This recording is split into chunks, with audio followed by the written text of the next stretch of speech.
사랑하는 성도 여러분, 하나님께서 우리에게 단잠을 허락하여 주시고 또 새벽을 맞이해서 하나님의 말씀으로 함께 나아가게 하심을 감사합니다. 우리 기도하고 함께 말씀 나누겠습니다.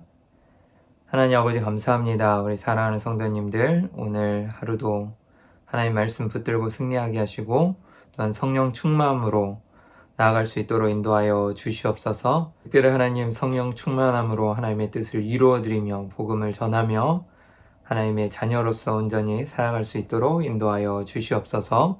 감사하며 예수님의 이름으로 기도합니다. 아멘. 오늘 3월 19일 금요일 새벽기도 큐티 말씀을 나누겠습니다. 본문 말씀은 사도행전 19장 1절에서 10절까지의 말씀입니다. 성령 충만함을 갈망하라 라는 제목이고요. 우리 말씀을 다 같이 영상으로 함께 읽도록 하겠습니다. 아볼로가 고린도에 있을 때 바울이 윗지방으로 다녀 에베소에 와서 어떤 제자들을 만나 너희가 믿을 때 성령을 받았느냐? 아니라 우리는 성령이 계심도 듣지 못하였노라. 그러면 너희가 무슨 세례를 받았느냐? 요한의 세례니라. 요한이 회개 세례를 베풀며 백성에게 말하되 내 뒤에 오시는 이를 믿으라 하였으니 이는 곧 예수라. 그들이 듣고 주 예수의 이름으로 세례를 받으니 바울이 그들에게 안수하매 성령이 그들에게 임하심으로 방언도 하고 예언도 하니 모두 12사람쯤 되니라. 바울이 회당에 들어가 3달 동안 담대히 하나님 나라에 관하여 강론하며 권면하되 어떤 사람들은 마음이 굳어 순종하지 않고 무리 앞에서 이 도를 비방하거늘 바울이 그들을 떠나 제자들을 따로 세우고 두란노 서원에서 날마다 강론하니라. 2해 동안 이같이 하니 아시아에 사는 자는 유대인이나 헬라인이나 다 주의 말씀을 듣더라. 우리 1절부터 한번 살펴보도록 하겠습니다. 아볼로가 고린도에 있을 때 바울이 윗지방으로 다녀 에베소에 와서 어떤 제자들을 만나 이르되 너희가 믿을 때 성령을 받았느냐? 이르되 아니라 우리는 성령이 계심도 듣지 못하였노라. 바울이 이르되 그러면 너희가 무슨 세례를 받았느냐? 대답하되 요한의 세례니라. 이제 아볼로가 고린도에 있을 때라고 이제 시점을 이야기하고 있고요. 그래서 이제 바울은 에베소에 와서 어떤 제자들을 만나게 됩니다. 그런데 그들은 성령을 받지 못했을 뿐만 아니라 또 성령의 계심을 듣지도 못했다고 2절에 나와 있죠. 그래서 바울이 이들을 만났을 때 이들의 그 제자됨과 그리고 신앙의 상태를 확실하게 이렇게 딱 가늠해 볼 수 있는, 알아볼 수 있는 질문이 딱 하나 있었는데 무엇이냐? 바로 너희가 성령을 받았느냐? 그래서 믿을 때 예수 그리스도를 믿는 믿음을 말하겠죠. 근데 믿을 때 성령을 받았느냐라고 질문을 하는 거예요. 그랬더니 이들이 아니라 라고 대답하고 우리는 성령이 계심을 듣지도 못하였느니라. 그래서 전혀 성령의 역사하심과 또 성령의 임재를 알지 못했던 것이죠. 그래서 이들은 성령이 오신다는 예언이 오순절에 벌써 성취되었다라는 것을 알지 못했었고 그들은 여전히 요한의 세례만을 알고 그 세례를 행하던 어찌 보면 구약시대와 같은 그런 시대를 살고 있었다라고 할 수가 있습니다. 이제 예수 그리스도께서 오셔서 승천하시고 그의 영, 주님의 영인 그 성령을 부어주셨는데 그리고 그 성령을 의지하여서 정말 수많은 곳을 다니면서 이제 새롭게 주는 예수 그리스도라 선포하면서 복음을 전하고 있었는데 이들은 그것을 모르고 있었던 것이죠. 그래서 메시아가 성령으로 세례를 주신다는 세례 요한의 말을 믿지 않았던 것이었습니다. 그리고 또 예수 그리스도의 메시아 되심을 그들이 몰랐고 또 불완전하게 이해하고 있었다라고 할 수 있을 것 같습니다. 그래서 바울이 이들에게 묻는 이 질문, 믿을 때 성령을 받았느냐라는 이 질문은요, 예수님을 믿음으로 성령을 받았는가, 성령의 거듭남을 경험하고 체험하였는가라는 것을 묻는 것이고 또 성령의 내주하심이 있는가라는 것을 물어보는 말입니다. 그리고 4절을 보게 되면요, 바울이 이르되 요한이 회개의 세례를 베풀며 백성에게 말하되 내 뒤에 오시는 이를 믿으라 하였으니 이는 곧 예수라 하거늘. 그래서 이제 하나님의 복음의 말씀을 잘 알고 있는가를 확인하는 것이고요. 또 요한이 회개의 세례를 베풀면서 말하였던 것을 들어서 이제 그들에게 이 예수 그리스도에 관해서, 그리고 예수 그리스도가 주시는 이 성령 세례에 대해서 이야기하고 있는 것이죠. 그래서 내 뒤에 오시는 이를 믿으라 하였으니, 그래서 요한이 그렇게 이야기했다는 것은 알고 있으니까요. 설명을 해주면서 요한이 말하는 그 요한 뒤에 오시는 분이 바로 누구다? 곧 예수라 하거늘, 그래서 예수 그리스도라고 담대히 전하고 있는 것이죠. 그리고 5절을 보게 되면은요, 그들이 듣고 주 예수의 이름으로 세례를 받으니, 아멘. 이제 이렇게 자세하게 풀어서 요한이 그 뒤에 오시느니, 그리고 예수 그리스도라고 설명하면서 이제 그분을 믿고 그분에게 세례를 받을 것을 이야기하였기 때문에 이제 그것을 듣고 주 예수의 이름으로 세례를 받게 됩니다. 그리고 6절에 바울이 그들에게 안수함에 성령이 그들에게 임하심으로, 할렐루야.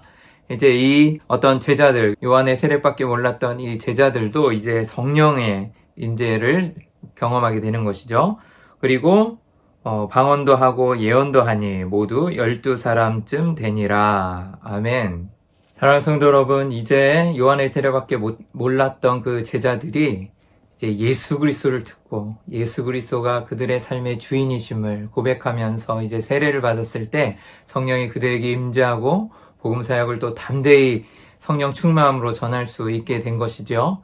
그래서 그들이 이제 예수 그리스도의 이름으로 세례를 받았을 때 성령 임재하고 이제 성령 세례를 받았다라고 이야기할 수가 있겠는데요. 이제 성령의 거듭남을 체험하고 또 예수님이 삶의 주인이심을 고백하면서 또 회개하고 그들의 삶을 주님께 드리며 나아갈 수 있었음을 고백합니다. 그리고 또 그때 이제 성령이 그들에게 임하여서 방언도 하고 예언도 했다라는 이 현상적인 일들이 일어나는데요. 이 성령 세례나 아니면 그 성령의 임재함을 꼭 이 방언이나 예언이 있어야지만 그 성령의 그 세례를 받았다라고 말씀하시는 분들도 있지만 그렇지는 않습니다. 여러분, 우리가 하나님을 믿고 또한 세례를 받고 주님이 우리의 삶의 주인이심을 고백하고 이 거듭남을 체험하였을 때 함께 성령님 내주하여 주시고 우리와 동행하여 주시는 것이에요. 그리고 그냥 일부의 그 현상적인 그냥 일로서 그런 일들이, 방언과 예언 같은 것들이 이 당시에 일어났었던 것입니다. 그리고 또 그렇게 됨으로 인하여서 이들이 삶을 살 때 어떠한 삶을 살았느냐, 그것이 매우 중요한 것이겠죠. 다시 말씀드리면 이제 바울이 그들에게 요한 뒤에 오시는 그분이 곧 하나님의 아들이시고 메시아이신 그 예수 그리스도이심을 이야기하고, 그리고 나서 이제 요한의 제자들이 예수님에 대한 바른 지식을 갖게 되고, 그리고 참된 믿음이란 이제 예수님의 죽음과 부활을 믿고 또한 그분과 함께 동행하는 것, 그리고 부활하신 주님이 보내신 그 성령님과 함께 성령의 거듭남으로 이제 자신의 죄를 고백하고 정말 주님을 삶의 주인으로 모시는 그러한 일들이 있었기 때문에 이들은 이제 성령과 함께 동행하면서 또한 나아갈 수가 있었던 것이죠. 그리고 8절부터 보게 되면은요, 바울이 회당에 들어가 석 달 동안 담대히 하나님 나라에 관하여 강론하며 권면하되, 이제 바울이 또 회당에 들어가서 회당 사역을 이어가고 있습니다. 그래서 이 회당 사역이 계속해서 이제 바울 전도 여행에 이렇게 2차 전도 여행에서도 우리가 살펴본 것처럼 나오면서 회당 사역을 이어가고 있잖아요. 그래서 하나님의 말씀을 좀 알고 있었던 유대인들과 그리고 또 그곳에서 하나님의 그 예언의 말씀, 다시 말하면 주가 예수 그리스도가 주이시고 하나님의 아들이시고 메시아임을 담대하게 선포하고 있는 것이죠. 그래서 석 달 동안 담대히 하나님 나라에 관하여서 강론을 하고 이제 권하였는데, 어떤 사람들이 마음이 굳어 순종하지 않고 무리 앞에서 이 도를 비방하거늘, 이러한 행동들이 이전에도 많이 있지 않았습니까? 그래서 마음이 굳어 순종하지 않았다라는 것은요, 마음이 너무나 완악하였다는 거예요. 하나님의 복음의 말씀을 듣고도, 그리고 그들이 정말 예수 그리스도에 관한 그 복음의 도를 듣고도 너무나 완악하여져서 마음이 굳어져서 그 복음을 듣지 않았고, 마치 그 유대인들, 바리새인들과 사두개인들과 종교 지도자들이 목이 고든 자라고 표현하는 것처럼 정말 그들의 그 잘못된 믿음과 신념이 이제 종교화가 되어서 오히려 우상이 되어서 아무리 예수 그리스도를 전한다 할지라도 믿지 않았던 것처럼 이런 완악함과 또한 그런 불순종의 마음이 있는 사람들이었죠. 그리고 또 이 돌을 무리 앞에서 비방하거늘, 그래서 이 잘못된 도라고, 그리고 이것이 옳지 않다라고 비방하게 되는 거죠. 바울이 그들을 떠나서 제자들을 따로 세우고 이제 그것을 피해서 제자들을 세운 뒤에 두란노 서원에서 날마다 강론하니라. 그래서 이 두란노 서원이라는 것은 이제 좀 회중들이 많이 모일 수 있는 그런 서원인데요. 그리고 그곳에서 하나님의 말씀을 또 강론하고 가르치기가 좋았기 때문에 사람들을 모으고 그곳에서 이제 가르치게 됐는데, 2해 동안, 2년 동안 이같이 하니 아시아에 사는 자는 유대인이나 헬라인이나 다 주의 말씀을 듣더라. 아멘. 그래서 2년 동안 이렇게 하나님의 말씀을 강론하고 잘 가르치면서 또 주님의 제자들, 그리고 믿는 자들을 정말 세우게 됩니다. 그리고 아시아에 이제 사는 자들이 유대인이나 헬라인이나 다 주의 복음의 말씀을 듣게 되는 것이죠. 사랑하는 성도 여러분, 오늘 말씀을 보면서 우리는 어떤 교훈을 얻을 수 있을까요? 첫 번째로는 우리 신앙을 다시 한번 좀 점검해 보았으면 합니다. 정말로 내가 하나님의 복음의 말씀을 깊이 있게 정확하게 하나님의 말씀을 알고 있는가를 좀 우리가 살펴보아야 할 것 같아요. 정말 바울이 그 어떤 제자들을 만났을 때 처음 하는 질문이 믿을 때 성령을 받았느냐라고 물어보지 않습니까? 그 말은 그들의 심령에 정말 성령으로서의 거듭남이 있는가, 예수 그리스도를 삶의 주인으로 모시고 정말 그 삶의 예수님이 너의 삶의 주인이신가를 묻는 것이겠죠. 그래서 성령의 내주하심과 함께 성령 충만으로 살아가고 있는가를 묻는 것입니다. 이들은 요한의 세례는 알았지만 예수 그리스도의 그 뒤에 오시는 그 정말 하나님의 아들이시고 구원자이신 그분을 몰랐고, 또 그분이 주시는 세례, 그리고 성령을 그들이 몰랐기 때문에 그들은 성령 충만함으로 살아가지 못하고 또 능력 가운데 거하지 못했었을 것 같습니다.